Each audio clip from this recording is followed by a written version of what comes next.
जर भारतात अजून 2 राज्यात निवडणुका असत्या, आणखीन 2 राज्यात निवडणुका असत्या, तर कदाचित संकट वाढलं नसतं. जसं पश्चिम बंगालसह आसाम, केरळमध्ये निवडणुका होत्या, तोपर्यंत प्रधानमंत्री आणि सरकार सांगत होतं की भारतीय जनतेला काहीही तोशीस पडणार नाही. 3 महिने पुरेल इतका आपल्याकडे इंधन साठा आहे, सर्व आलबेल आहे. निवडणुकांचे निकाल लागताच नरेंद्र मोदी स्वतः परदेशात गेले, इटलीला, नेदरलँडला व इतर काही देशात, आणि भारतीय जनतेवर गेल्या 15 दिवसात किमान 4 वेळा इंधन दरवाढीचा बोजा टाकून ते आता ऑस्ट्रेलियाला चालल्याची माझी माहिती आहे. भारतीय जनतेनं प्रवास करायचा नाही, घराबाहेर पडायचं नाही, इंधन बचत करायची, आणि सल्ला दिला आहे त्यांनी. उन्हाळा वाढला आहे, भरपूर पाणी प्या. काय भरपूर पाणी प्या. 17%च पाणी शिल्लक आहे. पाणी प्यायचं कसं? हे सरकार जे आहे महाराष्ट्रातलं आणि देशातलं, हे जनतेची फसवणूक करत आहे, जनतेशी खोटं बोलत आहे, जनतेशी प्रामाणिक नाही. देशाची आर्थिक अवस्था अत्यंत गंभीर स्थितीला पोचली आहे, कोलमडली आहे. राहुल गांधी म्हणत आहेत ते खरं आहे, या देशामध्ये आर्थिक तुफान येणार आहे आणि त्या सगळं उद्ध्वस्त होणार आहे. पण त्याची चिंता या राज्याच्या मुख्यमंत्र्यांना आणि देशाच्या प्रधानमंत्र्यांना दिसत नाही. ते अद्याप हवेत आहेत, जमिनीवर नाही. नीट पेपर फुटीचं केंद्र हे महाराष्ट्रातच आहे, हे आता स्पष्ट झालं आहे. नीट पेपर फुटीचं केंद्र जर महाराष्ट्रामध्ये असेल, त्याचा केंद्रबिंदू लातूरपासून पुण्यात पसरलेला असेल, तर त्याची जबाबदारी ही देशाचे शिक्षण मंत्री धर्मेंद्र प्रधान यांच्या इतकीच राज्याचे मुख्यमंत्री सन्माननीय देवेंद्र फडणवीस यांच्यावर सुद्धा आहे. त्यातला मास्टर माइंड तेजस शहा याला काल CBIने अटक केली. म्हणजे शहा कनेक्शन कुठेतरी असतंच महाराष्ट्रात, काही वाईट घडायचं असेल तर. याची जबाबदारी देवेंद्र फडणवीस घेणार आहेत का, हा माझा प्रश्न आहे. देशातल्या हजारो लाखो विद्यार्थ्यांचं भविष्य तुम्ही उद्ध्वस्त करता आणि त्याचा केंद्रबिंदू महाराष्ट्र आहे. आणि आपण सुशासन वगैरे वगैरेच्या गोष्टी ज्या करत आहात, प्रधानमंत्री मोदींच्या नेतृत्वाखाली एका पिढीचं आयुष्य तुम्ही बर्बाद केलेलं आहे, आणि देवेंद्र फडणवीस त्याच्यावरती काहीच बोलायला तयार नाही. एक पत्रकार परिषद तरी घ्या, आम्ही तुम्हाला प्रश्न विचारू. याचा अर्थ या पेपरफुटीमागे भारतीय जनता पक्षच आहे. आपापल्या लोकांना पेपर आधी मिळावेत आणि त्यांनी चांगला स्कोअर करावा, यासाठी पेपर फोडण्याचं एक नेटवर्क भारतीय जनता पक्षानं, त्यातल्या प्रमुख लोकांनी तयार केलं. आणि जशी न्यायव्यवस्था ताब्यात घेतली, निवडणूक आयोग ताब्यात घेतला, पोलीस यंत्रणा ताब्यात घेतली, त्याप्रमाणे स्पर्धा परीक्षा घेणारी यंत्रणा ही सुद्धा भाजपनं ताब्यात घेऊन या देशाचं कसं वाटोळं केलं आहे. आणि त्याचा केंद्रबिंदू दुर्दैवानं महाराष्ट्र आहे. ज्या महाराष्ट्रातल्या शिक्षण व्यवस्थेला देशामध्ये सन्मान होता, जगात सन्मान होता, ते पेपर फुटीचं केंद्र म्हणून समोर आलं आहे. कुठे ज्या राज्याचे शिक्षण मंत्री, मुख्यमंत्री, काय ते आतापर्यंत त्यांनी याच्यावरती भूमिका घेतली? CBI कारवाई करते, लक्षात घ्या. गृहमंत्री या राज्याचे काही त्यांचे पोलीस करत नाहीत, हा एक गंभीर विषय आहे. आणि महागाईचं म्हणाल तर उद्या प्रधानमंत्र्यांनी जे आवाहन केलं आहे, भरपूर पाणी प्या, तसं अजून एक आव्हान राज्यात केलं जाईल, भरपूर पाणी प्या. पाणी प्यायलं की त्याचं आपोआप पेट्रोल होईल आणि ते पेट्रोल वापरा. कारण हिंदुत्व आहे ना त्यांचं नवीन, हे नवीन हिंदुत्व आहे, नवीन हिंदुत्व आहे. आता महाराष्ट्रामध्ये वडापावबरोबर काय येणार आहे? मत्स्यपाव. काय मत्स्यपाव, हे नवीन नवीन फंडे काढत असतात. मत्स्यपाव, अमुक पाव, तमुक पाव. पण खिमापाव खायचा नाही, कारण तो त्याचा संबंध मुस्लिमांशी आहे ना. काल या राज्यामध्ये मुस्लिमांच्या सणावरून जी दंगली व्हायचा प्रयत्न झाला, हे महाराष्ट्राच्या परंपरेला शोभत नाही. तुम्ही स्वतः मटणाची दुकानं चालवता, तुम्ही स्वतःच्या दुकानामध्ये मटण विकता, सगळे अर्ध्या मंत्र्यांची हॉटेल्स आहेत. मग तुम्ही तिथे आता फक्त श्रीखंड पुरीच विका ना, काय विकू ना? महाराष्ट्र हा मांसाहारी आहे, लक्षात घ्या. महाराष्ट्र हा क्षत्रिय धर्माचं पालन करणारा छत्रपती शिवाजी महाराज हे क्षत्रिय मराठा. आणि तुम्ही महाराष्ट्रावर काय लादताय? हे अत्यंत चुकीच्या पद्धतीने महाराष्ट्राची दिशा सुरू आहे. पण सोसायट्यांमध्ये जर कुर्बानी बकऱ्यांची दिली जात असेल, त्याची परवानगी दिली जात असेल, काय सोसायट्यांमध्ये नाही बघा, ह्याच्यावरती गृहमंत्र्यांनी पोलीस आयुक्तांनी बसून तोडगा काढायला पाहिजे होता. बळी तर आम्ही देतो ना, महाराष्ट्रातलं सरकारच बळी देऊन आलेलं आहे. महाराष्ट्राचं सरकार देवळात बळी देऊन आलेलं आहे, हे माहिती आहे का तुम्हाला? 55 रेडे कामाख्य देवीच्या मंदिरात कापले गेले, ही कुर्बानीच आहे ना. त्या कुर्बानीवर सुद्धा आपण आक्षेप घेतला पाहिजे. आमचा आक्षेप आहे या अंधश्रद्धेला. 55 रेडे कापून जे सरकार सत्तेत आलेलं आहे, ते दुसऱ्यांच्या कुर्बानीला विरोध करत आहे. हा मानसिक गोंधळ आहे, हा मानसिक गोंधळ आहे. महाराष्ट्रामध्ये मांसाहार होणार आणि मांसाहार केला जाईल, ठीक आहे. पद्धतीमध्ये काही बदल होऊ शकतात, पण आधी जे मुसलमानांच्या कुर्बानीला विरोध करतायत त्यांनी आधी जे 55 रेडे कापून, ते पण मंदिरात, सत्तेवर आले, त्यांच्याबरोबर आपण बसलेला आहात, त्या कुर्बानीला सुद्धा विरोध केला पाहिजे तुम्ही. हे माझं मत आहे. पण रावसाहेब, तुम्ही जेव्हा मुख्यमंत्र्यांच्या धोरणांवर किंवा भूमिकांवर टीका करता, तर दुसऱ्या बाजूला तुमच्या पक्षाचेच आमदार मिलिंद नार्वेकर असतील किंवा तुमच्या पक्षाचे नेते आदित्य ठाकरे मुख्यमंत्र्यांचं अभिनंदन आणि कौतुक करतायत. विषय महापालिकेचा जरी असला, रक्तपेढ्यांचं खासगीकरण, हॉस्पिटलचं खासगीकरण, मिलिंद नार्वेकर मध्यरात्री मुख्यमंत्र्यांना इत्यंभूत माहिती देतात.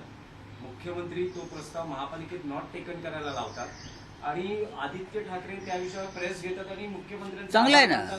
आणि तुमचे आमदारही आभार मानतात. ते म्हणतात सत्ताधारी आणि विरोधक हे आता महापालिकेत भ्रष्टाचार मुक्त आणि स्वच्छ कारभार. त्यात चुकीचं काय आहे?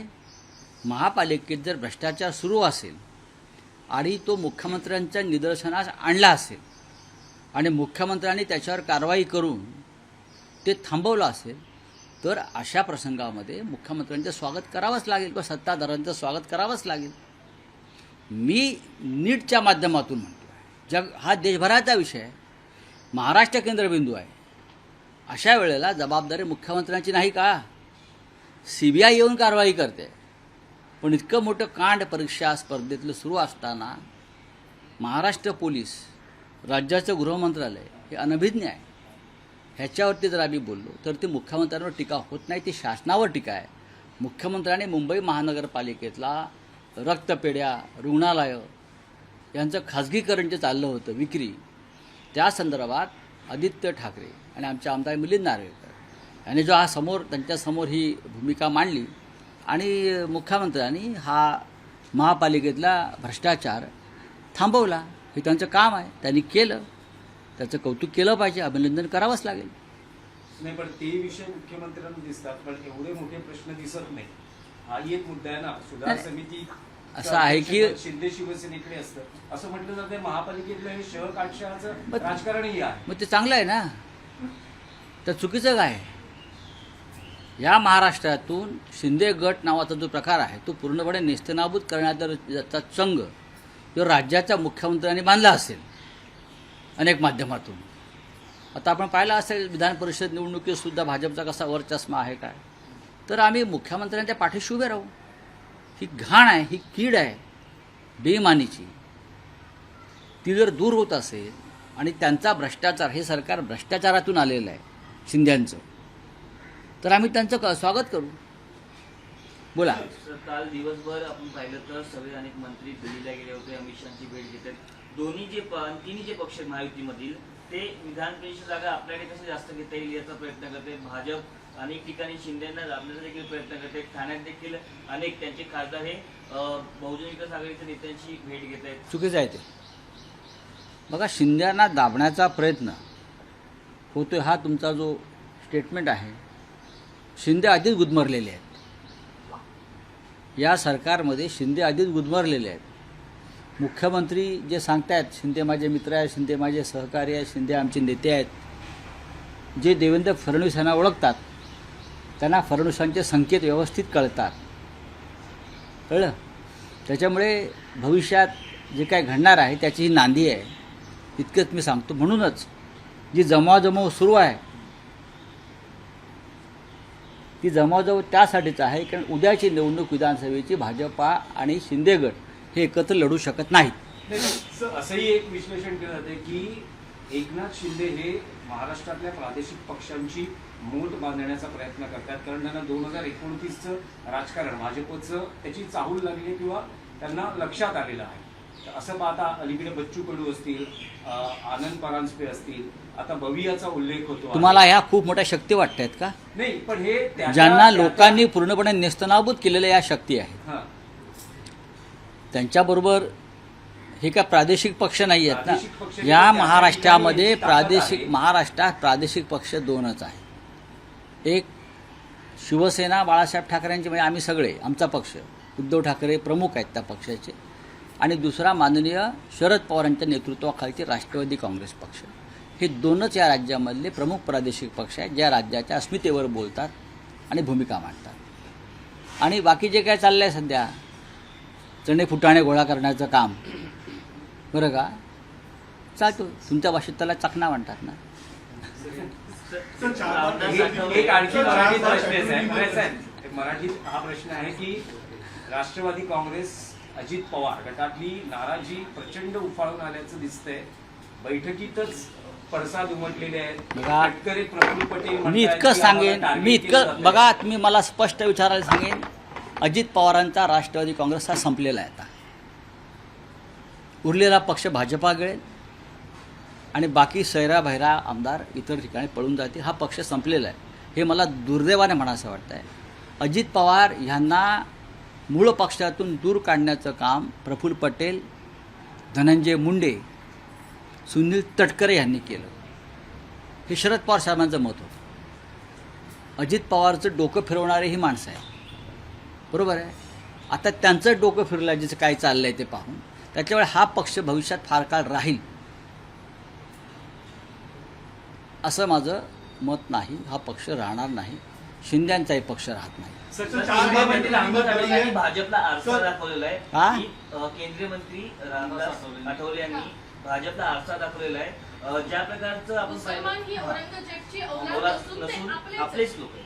बघा की भडकवू नये असं बघा, आठवल्यांच्या हातातला आरसा कोणी दिला आहे? भाजपने दिला असेल ना. आठवल्यांकडे स्वतःचं काय आहे? काही नहीं है. बोला. 4 बार पेट्रोल कीमत बढ़ गई है, पानी की किल्लत हो रही है. पानी की कल ही प्रधानमंत्री ने एक मार्गदर्शन किया है देश की जनता को कि देश में गर्मी बहुत बढ़ रही है, उसका परिणाम आपके शरीर पर होगा, तो पानी पीते रहो. ये देश के प्रधानमंत्री का काम है. और ये आह्वान करके प्रधानमंत्री, मैं देख रहा था ऑस्ट्रेलिया में जा रहे हैं वहाँ का पानी पीने के लिए, फिर इटली का पानी पिया, नीदरलैंड का पानी पिया. महाराष्ट्र में और मुंबई में अब सिर्फ 17% पानी का स्टॉक है.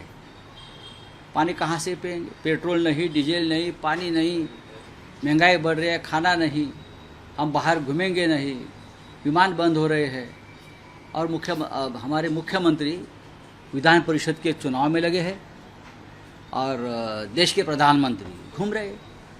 हम क्या करेंगे? जनता क्या करेंगे? ईद को लेकर जिस तरह से लगातार बीएमसी की तरफ से या सरकार की तरफ से जो भी एक्शन लिया, देखिए, ये एक